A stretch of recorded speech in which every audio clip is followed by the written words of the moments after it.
I get asked a lot about the transition from photography to writing, and I was like, it's such a foundation that I wouldn't have thought of before. But I spent 10 years as a wedding photographer. All I did was watch people. I mean, I watched them.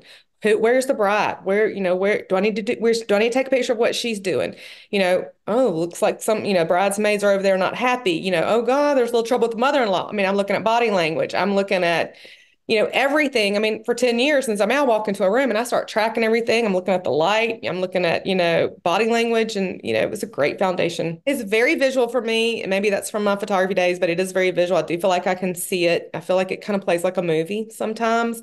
I also feel like it kind of runs, like if I'm actively working on a book, I feel like it runs in the background. In the car, I'm at the grocery store, and it's still like, in a quiet moment, I'm like, whoa, what if they did this? Or, if I'm doing something like what would my characters do in a certain, I just feel like they're always sort of like background noise, maybe. So First Law Wins started with the dinner party scene in my mind. And I could see the scene, I could see the table, I could see the flowers in the center, the people sitting around the table. And then I started thinking, what would they say? What would they talk about? And then I started thinking, well, what if somebody was there like just lying? I mean, up to no good. And I didn't really know in what way. I mean, it could be in a bad way or it could be in a good way, right? But I didn't know. I just had that scene and I wrote it and I loved it. And I realized this is different. It is not YA. It is clearly adult. I'm back to thrillers at this point. I had done the two rom-coms, but this is probably not going to be a rom-com.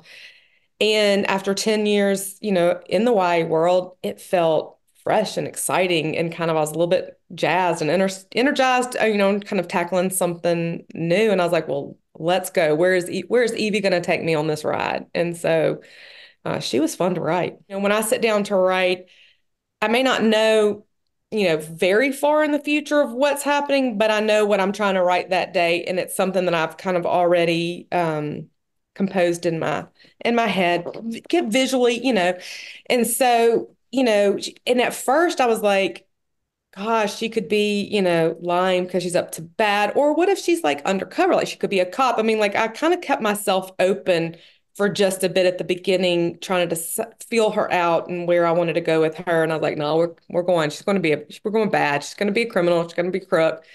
And then I was like, okay, well that'll be fun. I think the backstory helps. I think, and when I put in the flashbacks, I think it's helpful to see what brought her into that world and sort of what kept her there.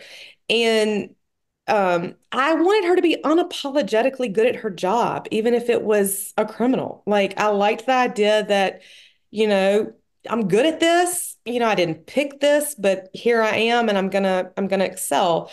And then I think she still has her own morals. I mean, there are lines that she won't cross, and I think for to keep the reader on board and to keep the reader like, I'm still with you, even though she's a criminal.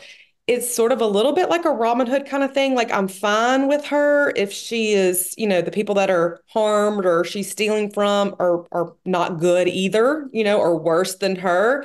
She has her moments where she's, helping somebody that's, needs it, and she's making some choices, that you can feel good about. And I think that's where you can keep the reader like, I'm still rooting for her, even though she's pretty morally gray. So Mr. Smith was a lot of fun to write because I, for a long time, wasn't really sure who Mr. Smith was going to be either.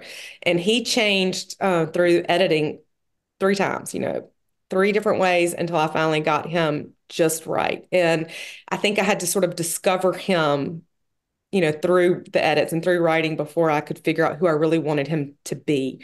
But I love playing with identity. I love with that you don't know his. I love that identity is such a strong thing for her that she's, gone all these years trying to protect that original identity. And this idea of, does it really matter if you didn't live a life under that name? What does it matter? It's just a name, right? It's not going to bring anything back. And so it was sort of like, identity was everything to her and she didn't know his. It was just fun to really play around with those themes, those ideas.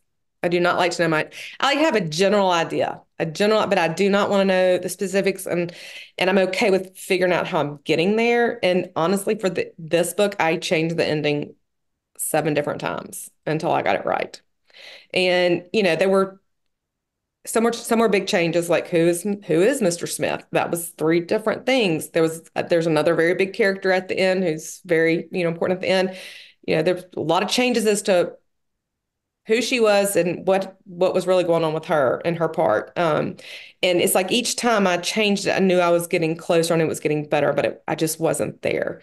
And then I'd say, okay, well, what if I did this? And I'd make that change. And I'm like, no, no, no, I'm a little bit closer. And it until I just felt that it was right. And that's the hard to me. That's the hard part about writing is, God, it'd be so easy just to be done, but it's not. It's not done. And so just delete, delete, delete, write it again, and write it again.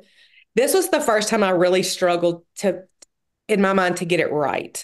Because I just kept thinking, it's just not right. It's just not right yet. And I couldn't quite put my finger, and it was a lot of smaller things that added up to be, bigger things. And I'd go through, I was like, oh, it's close, but it's just not right. But then when you feel like it's right, you're like, oh no, that's it. That's it. That's it. We're there. But this is the first book I ever struggled with that.